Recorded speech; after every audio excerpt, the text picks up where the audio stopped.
Now, all this week here on Breakfast, we are shining a light on cancer. Today, we are concentrating on how the disease can affect men. According to Cancer Research UK, prostate cancer is the most common type amongst men, and 1 in 8 will develop this form of the disease during their lifetime.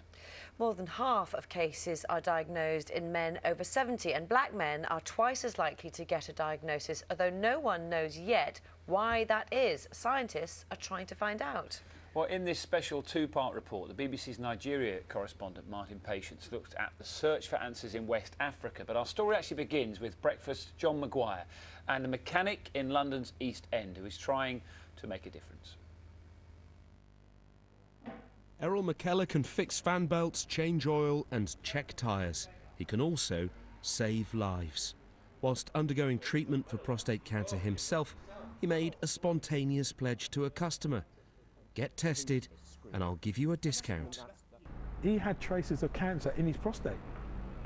And he said to me, look, he said, I want you to donate this money to the charity, but more important, I need you to raise the awareness of this issue, because he said, I would never have gone and done this test had it not been for you, you know?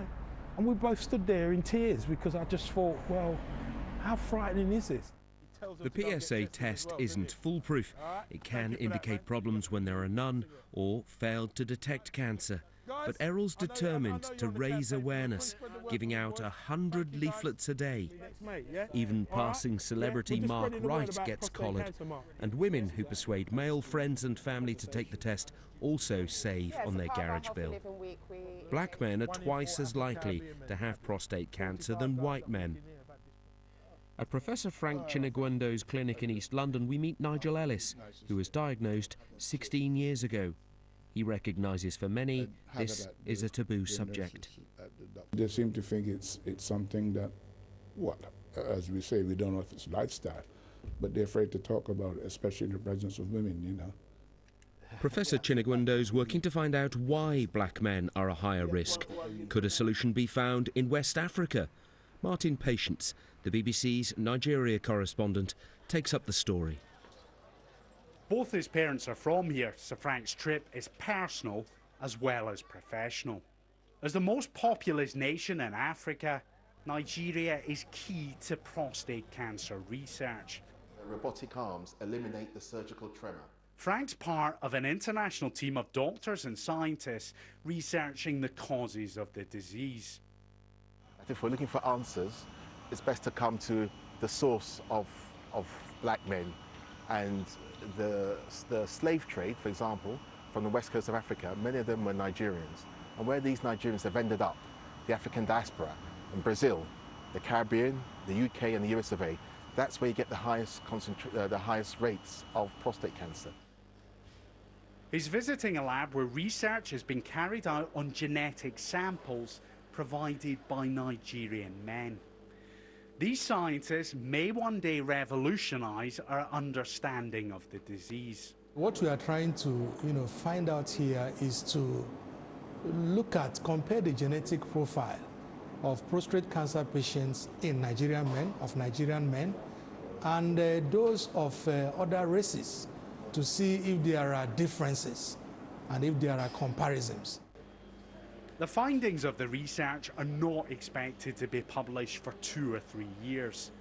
But any breakthrough in Nigeria is likely to help men in Britain. And in Nottingham, they're working hard to raise awareness. Community radio stations help to get the message across. And at this drop-in clinic, men come to be tested and share their experiences. While scientists around the globe search for a cure, others promote prevention, or at least early intervention. Another front line in the battle against cancer. John Maguire, BBC News.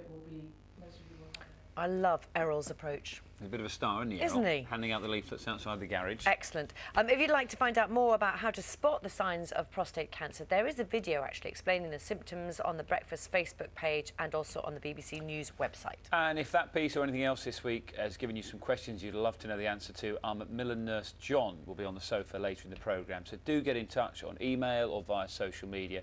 He'll be answering as many questions at around 9 o'clock, and we'll do a Facebook Live after the programme to try and fill in all the questions that yes, we'll so we no doubt be getting. Try and get the answers to all of them. Over the next few days, we'll be looking at lots of different issues around cancer. Tomorrow, we're going to examine the challenges around funding hospice care, and also the singer and Strictly star Anastasia has been talking to Naga about her experience of breast cancer. It's 7:27. It's high time we got some news, some travel.